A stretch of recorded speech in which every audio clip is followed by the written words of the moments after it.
கிறிஸ்துவுக்குள் பிரியமான அன்பு சகோதர சகோதரிகளே, தேவனுடைய பெரிதான கிருபையினால் நாம் தொடர்ச்சியாக தியானித்து வரும் 93 நாட்கள் நினைவு கூறுதல் தொடர் தியானத்தில் இன்று 51ஆம் நாள். இன்றைய நம் தியானத்தின் தலைப்பு, இந்த மனுஷனில் நான் எந்த குற்றத்தையும் காணவில்லை, அறிவை வென்ற அச்சம். அன்பான சகோதர சகோதரிகளே, நம்முடைய கர்த்தராகிய இயேசு கிறிஸ்துவின் சிலுவை மரணத்திற்கு முந்தைய அந்த தருணத்தில் ஆளுநராகிய பிலாத்து லூக்கா 23வது அதிகாரம் வசனம் 4 இந்த மனுஷனிடத்தில் நான் ஒரு குற்றத்தையும் காணவில்லை என்ற முக்கியமான வாக்குமூலத்தை அளிக்கிறான். இந்த வாக்கியம் பிலாத்துவின் மனசாட்சியின் குரலாக ஒலித்தது. ஆனால் இவ்வளவு தெளிவான ஒரு சாட்சியத்தை சொல்லியும் இறுதியில் அவன் இயேசுவை சிலுவை மரணத்திற்கே தீர்ப்பிட்டான். அவனது வார்த்தைகள் கர்த்தர் இயேசு ஒரு நிரபராதி என்ற தெளிவான அறிவை வெளிப்படுத்தினாலும் அவனது செயல் அச்சமும் சமரசமும் நிறைந்த ஒரு கோடைத்தனமான இருதயத்தையே காட்டுகிறது. பிலாத்துவுக்கு நடந்த அறிவிற்கும் அச்சத்திற்கும் இடையேயான போராட்டத்தை பற்றி இன்று நாம் தியானிப்போம். பிலாத்து ஒரு அனுபவம் வாய்ந்த ஆளுநர். அவர் நமது ஆண்டவர் இயேசுவின் மேல் யூத மத தலைவர்கள் சுமத்திய எல்லா குற்றச்சாட்டுகளையும் பொறுமையாக கேட்டார். பின்னர் கர்த்தர் இயேசுவை தனிப்பட்ட முறையிலும் விசாரித்தார். அந்த விசாரணையின் முடிவில் இயேசுவின் மேல் சுமத்தப்பட்டவை சட்ட ரீதியிலான குற்றச்சாட்டுகள் அல்ல, அவை அடிப்படை முகாந்தரமற்றவை. அவை முற்றிலும் பொறாமையினாலும் வெறுப்பினாலும் ஜோடிக்கப்பட்டவை என்பதை அவர் கண்டுகொண்டார்.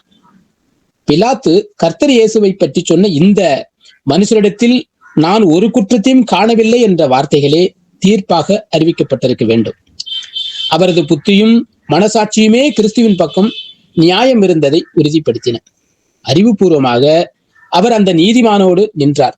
ஆனால் துரதிர்ஷ்டவசமாக அவர் ஒரு நேர்மையான நீதிபதியாக செயல்படுவதற்கு பதிலாக அந்த சிக்கலான சூழலில் இருந்து தப்பிப்பதற்கான வழிகளையே தேடத் தொடங்கினார். யூதர்கள் பிலாத்துவின் பலவீனத்தை நன்கு அறிந்திருந்தார்கள். அவர்கள் இவனை விடுதலை செய்தால் நீ ராயனுக்கு சிநேகிதன் இல்லை என்ற அரசியல் ரீதியான மிரட்டலை விடுத்தார்கள். இந்த ஒரு வாக்கியம் பிலாத்துவின் உள்ளத்தில் இருந்த அச்சத்தை அதிகப்படுத்தியது. தனது பதவி, அதிகாரம், புகழ் மற்றும் ரோம சக்கரவர்த்தியின் தயவு ஆகியவற்றை தான் இழந்து விடுமோ என்ற பயம் அவரை கவ்விக்கொண்டது. அங்கே அச்சத்திற்கு முன்னால் அறிவு மண்டியிட்டது. தான் செய்ய வேண்டிய சரியான காரியம் என்ன என்று தெரிந்திருந்தும் அந்த சரியான காரியத்தை செய்தால் அதனால் ஏற்பட போகும் பின்விளைவுகளையும் அதற்காக தான் கொடுக்க வேண்டிய விலையையும் எண்ணி அவர் நடுங்கினார். அறிவும் அச்சமும் மோதும் இத்தகைய தருணங்கள் இன்றும் நம் வாழ்விலும் நிகழ்ந்து கொண்டுதான் இருக்கின்றன. மத்தேயு 27வது அதிகாரம் வசனம் 24 பிலாத்து ஒரு சடங்கை செய்தார். தண்ணீரை எடுத்து தன் கைகளை கழுவி, இந்த நீதிமானுடைய இரத்தப்பழிக்கு நான் குற்றமற்றவன், நீங்களே பார்த்து கொள்ளுங்கள் என்று கூட்டத்திற்கு முன்பாக அறிவித்தார். ஆனால் ஒரு சில தண்ணீர் துளிகள் அவரது ஆத்துமாவில் படிந்த கரையை நீக்கிவிடுமா? நிச்சயம் இல்லையே. கூட்டத்தின் அநீதியான கோரிக்கைக்கு அடிபணிந்தார். ஆனால் அதே வேளையில் கைகளை கழுவுதல் என்னும் சடங்காச்சாரமான செய்கையின் மூலம் தன் மனசாட்சியை அமைதிப்படுத்த அவர் முயன்றார். இது நமக்கும் கூட ஒரு பெரிய எச்சரிக்கை. நாம் அறிந்தே அநீதியின் பக்கம் நிற்கும் போது எவ்வளவு பெரிய வெளிப்புற சடங்காச்சாரத்தாலும் நமக்குள் மறைந்திருக்கும் பாவங்களை மூடி மறைக்க முடியாது. இந்த நினைவு கூறுதல் ஆயத்த காலம் முதல் இந்த மனுஷனிடத்தில் நான் ஒரு குற்றத்தையும் காணவில்லை என்ற பிலாத்துவின் அந்த வார்த்தைகளின் பிரதிபலிப்பாக அவராலே அன்றி வேறொருவராலும் ரட்சிப்பு இல்லை. நாம் ரட்சிக்கப்படும்படிக்கு வானத்தின் கீழெங்கும் மனுஷருக்குள்ளே அவருடைய நாமமே அல்லாமல் வேறொரு நாமம் கட்டளையிடப்படவும் இல்லை என்று அப்போஸ்தலர் 4வது அதிகாரம் வசனம் 12 அப்போஸ்தலர் பேதுரு கூறிய வார்த்தைகளே நம் இருதயங்களில் ஒலிக்கட்டும்.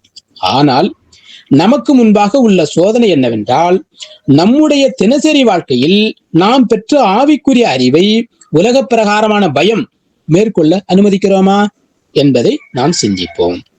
நம்முடைய பெயர், புகழ், செல்வம், செல்வாக்கு பறிபோகும் என தெரிந்தாலும் அந்த மாசில்லாத ஆட்டுக்குட்டியோடு மரணம் வரை பயணிக்க கிருபை வேண்டி ஜெபிப்போம்.